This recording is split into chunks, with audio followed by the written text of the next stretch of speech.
Elodie Bouchard. On vous donne la parole pour mieux comprendre l'actualité. Aujourd'hui, cette pollution aux particules fines. Merci de votre présence, Christophe Nadjowski. Merci à vous. Vous êtes adjoint au maire de Paris, chargé des transports, des déplacements et de l'espace public. Alors, on parle de Paris, mais c'est tout le nord, ou les 2/3 même de la France qui sont concernés. Lille, Arras, Lens, Saint-Quentin, Amiens, Reims, Creil, Boulogne-sur-Mer, le Calvados également en vigilance, ainsi que Paris, la région parisienne. Alors, cet épisode d'ampleur pollution particules fines, vous pouvez l'anticiper avec les services météo. C'est bien ça, vous êtes vraiment en coordination totale. Vous pouvez aussi anticiper bien la fin de cet épisode et l'amélioration de la météo. Alors, puisque Anne Hidalgo attend de savoir si ça va se calmer avant de demander la circulation alternée, est-ce que vous êtes en mesure de nous dire si elle prendra ou pas cette décision avec le préfet ? Alors vous avez raison de dire qu'on est en situation de pic de pollution depuis plusieurs jours maintenant et sur une bonne partie du territoire national, la partie nord, parce qu'on a à la fois un cumul des polluants locaux habituels qu'on peut trouver notamment en agglomération, mais aussi une pollution importée qui vient du nord de l'Europe, avec des vents du nord qui aujourd'hui apportent cette pollution. Et donc le cumul de ces pollutions qui viennent de l'agriculture, de l'industrie, du chauffage, de la circulation, eh bien fait qu'on se retrouve dans une situation de pic. Alors face à cette situation, quand on est en pic de pollution, eh bien localement, nous, quand on est une municipalité, une mairie, ce sur quoi on peut agir le plus directement et le plus efficacement, c'est les polluants locaux. Et donc, c'est la circulation automobile notamment, et c'est la raison pour laquelle, en situation de pic aujourd'hui, puisqu'on est en situation de dépasser le seuil d'alerte, qui est le niveau le plus élevé, eh bien, on demande la mise en place de la circulation alternée, qui est certes une mesure de dernier recours, mais qui est la mesure qui, localement, est la plus efficace pour faire retomber les niveaux de pollution. Ah, vous la demandez, donc c'est officiel ? On la demande pourvu que la réglementation puisse nous permettre de le faire. C'est-à-dire ? Il se trouve qu'aujourd'hui, on est en seuil d'alerte, mais demain, on ne sera pas au seuil d'alerte, qui est donc le deuxième niveau. Demain, on sera uniquement au seuil d'information, qui est le premier niveau. Et donc, je dirais qu'on est dans une situation, tenez-vous bien, qui n'est pas assez grave pour qu'on puisse demander à l'État la mise en place de la circulation alternée, parce qu'il faudrait qu'on atteigne 2 jours consécutifs le seuil d'alerte pour pouvoir le faire. Alors, est-ce que c'était bien fait ou pas ? En tout cas, Rosa sur Twitter réagit exactement à ce que vous dites. Il faut revoir les textes, pas normal de devoir attendre plusieurs jours avant de prendre les mesures nécessaires si c'est si grave. C'est exactement ça, c'est qu'on a aujourd'hui des textes qui sont totalement inadaptés. En gros, il faut avoir 4 jours consécutifs de pic de pollution pour que l'on ait enfin des mesures qui puissent être prises au niveau de l'État et donc des préfets qui décident de ces mesures pour le compte de l'État. Alors pour la circulation alternée, parce que là vous pratiquez par exemple le stationnement gratuit. Absolument, nous on fait ce qu'on fait dans les municipalités des exactement. Actions. Stationnement gratuit, on a aussi des mesures de gratuité pour Autolib et pour Vélib. Donc on fait ce qu'on peut à notre échelle, mais l'État doit prendre le relais. Les auditeurs vous interrogent, Christophe Nadjowski. Bonjour madame en studio. Oui, bonjour monsieur. Moi je suis étonnée, à chaque type de pollution, on rabâche un petit peu les mêmes choses. Est-ce que vous ne pensez pas qu'on devrait prendre des mesures drastiques pour par exemple le stationnement, la circulation alternée, parce qu'on sait que médicalement, on est tous en train de mourir à petit feu de cette pollution. Je suis d'accord avec vous, vous avez raison d'insister. On rabâche, mais on ne fait rien. Oui, vous avez raison d'insister notamment sur les effets sanitaires en termes de santé qui sont extrêmement négatifs, extrêmement mauvais. Ce sont les personnes les plus fragiles qui sont les plus touchées, les enfants, les personnes âgées.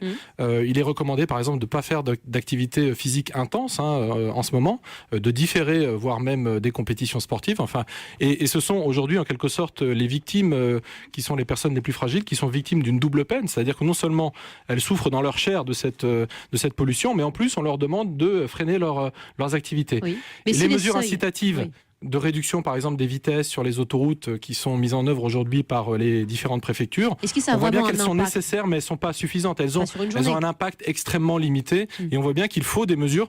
Il faut avoir le courage politique de prendre des mesures qui, certes, ne sont pas forcément très populaires, mais ce sont des mesures qui, ponctuellement, permettent de faire baisser les niveaux de pollution. Donc la circulation alternée, qui est une mesure de dernier recours, elle est indispensable quand on est en situation comme aujourd'hui où on est en seuil d'alerte. Vous parlez des risques sanitaires. Alors on dit que 42 000 personnes décèdent prématurément en France en raison de la pollution. Il n'y a évidemment pas que la pollution automobile. C'est une composante de l'ordre de 15%. Mais il y a déjà débat sur les chiffres. Est-ce que ça n'explique pas aussi le fait que c'est tellement difficile de prendre des mesures politiques quand on n'est pas d'accord sur le constat ? Oui, il faut aussi agir sur l'ensemble des autres sources de polluants. C'est-à-dire qu'on a aussi la question du chauffage. Par exemple, la question du chauffage au bois. Il faut quand même avoir le courage de dire aussi que faire un feu de cheminée, c'est aussi émettre des particules. Et donc, quand on est en situation de pic de pollution, eh bien, on peut se dire que la petite flambée, on peut la différer et peut-être se dire que on attend que le pic de pollution soit terminé pour faire sa petite flambée. Alors ça fâche des gens parce que on dit aussi que l'air intérieur est plus pollué que l'air extérieur. C'est la même chose. Non, c'est la même chose que le fait de dire, par exemple, j'essaye d'éviter, si je peux le faire, de prendre ma voiture et j'essaye d'utiliser, par exemple, si j'en ai la possibilité, les transports en commun. Donc, ce sont des gestes citoyens qui, individuellement, peuvent contribuer à améliorer les choses. André est avec nous de Haute-Savoie. Vous nous appelez Monsieur Dalby sur Chéran au 3921. Bonjour monsieur. Oui, bonjour. Non, effectivement, ce que j'entends, ça confirme un petit peu ce que je pense. On agit sur les 15% qui sont liés à la circulation automobile. Et quand est-ce qu'on va se décider à agir sur les 85% qui ne sont pas liés à la circulation automobile? C'est-à-dire que même si vous arrêtez toutes les voitures dans Paris, à 80%, ça reste la même chose. Ben, c'est pas faux. C'est pas faux. Donc, on va peut-être se décider un jour. Bon, je voudrais vous alerter sur un autre problème, puisque je suis de Haute-Savoie. Oui. Et donc, je voudrais vous parler un petit peu de ce qui se passe dans la vallée de Chamonix, et tout particulièrement à Passy. Passy, c'est en bas de la ligne qui monte pour le tunnel du Mont Blanc. Oui. Puisque là, ça vaudrait le coup d'intervenir sur la circulation automobile, puisque le maire de Chamonix confirme que la pollution là-bas, c'est 2 fois plus souvent qu'à Paris. 188 jours de pollution. Ouais, vous êtes très touché, oui, évidemment. Et 93 à Paris. Donc là, c'est la circulation automobile qui pose problème, et tout particulièrement la circulation de camions. Oui. Circulation, entre parenthèses, qui ne nous concerne pas. Parce que ces gens-là, ils ne viennent pas en Haute-Savoie. Ils ne partent ils sont pas en transit, de Haute-Savoie, ils sont en transit. Pas en Haute-Savoie, oui. Ils ne font que passer. Mais vous avez raison, André. Alors la vallée de Chamonix, c'est un sujet en soi. Oui, mais vous demandez, pourquoi on ne réglemente pas, on ne demande pas aux usines, aux entreprises, bien de faire un effort sur l'émission de particules fines. C'est l'essentiel du problème, Christophe Najowski. Tout le monde doit faire un effort. Tout le monde doit faire un effort. Il y a des efforts à mener au niveau de l'industrie, au niveau de l'agriculture, par exemple avec la question des épandages agricoles, au niveau du chauffage, c'est ce que j'évoquais à l'instant, et bien sûr au niveau aussi des camions, parce que le contournement par les poids lourds des grandes agglomérations et aussi de la vallée de Chamonix est absolument indispensable quand on est en situation de pic de pollution. On ne peut pas continuer comme ça à avoir aussi des camions qui circulent en transit international quand on est en situation de pic, parce que tout simplement on est à des niveaux qui sont beaucoup trop élevés.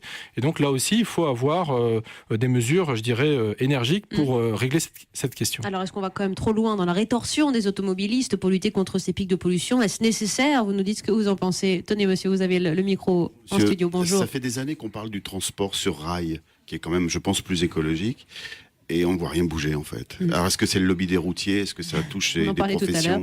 Oui, le ferroutage, Christophe Najowski. Alors, est-ce que je dois dire que je suis malheureusement d'accord avec vous? Oui, bien sûr, je suis d'accord avec vous, parce que le transport sur rail, notamment pour le fret et pour les marchandises, devrait être une solution.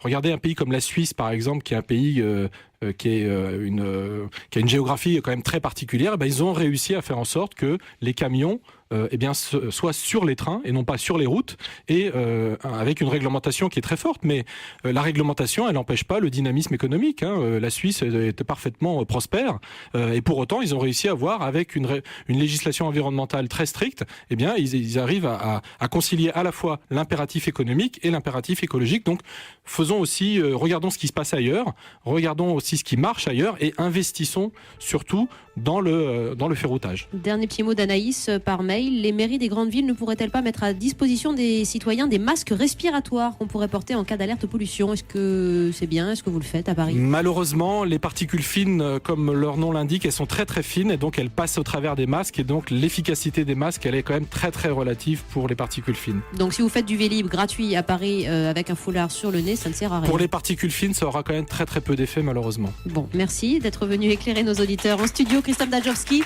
adjoint au maire de Paris, chargé des transports, des déplacements, de l'espace public. Vous demandez donc la circulation alternée. On verra ce que vous dit le préfet en fonction des cartes météo qui évoluent pas si vite que ça.